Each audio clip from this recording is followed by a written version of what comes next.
বিষয়টা হয়েছে মগো বাংলাদেশ কিন্তু আর বাংলাদেশ নাই, হ্যাঁ কিন্তু বিদেশ হয়ে গেছে। এইবার আপনারা প্রশ্ন হারতে পারেন যে ভাইয়া কেমন তারা, ठीक है। কেমন তারা, তাহলে শুনেন। अच्छा। আমাকে স্বরাষ্ট্রমন্ত্রী আইছে কুমির দিয়া ভারত দিয়া, আমাকে প্রতিমন্ত্রী আইছে কুমির দিয়া আমেরিকা দিয়া, আমাকে প্রধানমন্ত্রী আইছে কুমির দিয়া লন্ডন দিয়া। এইবার এই জনগণের কথায়, জনগণ কেউ হইছে আর্জেন্টিনা, কেউ হইছে ব্রাজিল, আবার মাঝে মাঝে জাপানও পাওয়া যায়।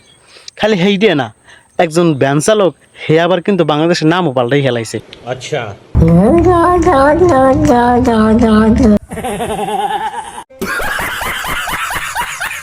আমাদের দেশের নামার লিখে আগে বাংলাদেশ, এখন হয়েছে কি বাংলাদেশ। তাহলে কি দেশটা একটা বিদেশি বিদেশি ফিলিংস পাইতেছেন না? আমি তো মেয়া বিদেশি একটা ফিলিংস পাইতেছি, বাংলাদেশে থেকে একটা বিদেশি ফিলিংস পাইতে আছি। আপনারা কি পাইতেছেন কমেন্টে কইয়ে যাইয়েন।